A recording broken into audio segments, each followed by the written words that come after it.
crispy chicken wings in oven. My own recipe.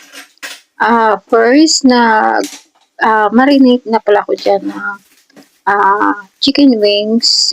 Binabad ko siya buong magdamag, tsaka ko siya lagay sa oven. Nag-prepare na pala ko dyan ng harina, cornstarch, paprika, tsaka yung chicken spices nila dito. Nilagyan ko rin ng asin ng konti.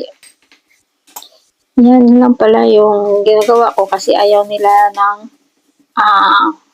piniprito sa mantika. Kaya ginagawa ko is in-oven ko. Mga 1 hour din ang pag-oven dyan. At yan na nga, nilagay ko na dyan siya sa pan.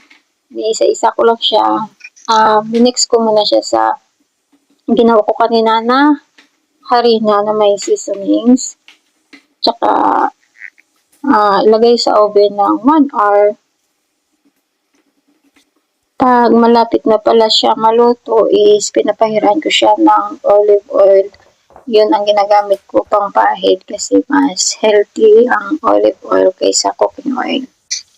Hanggang dito na lang po. Salamat sa panood. Bye!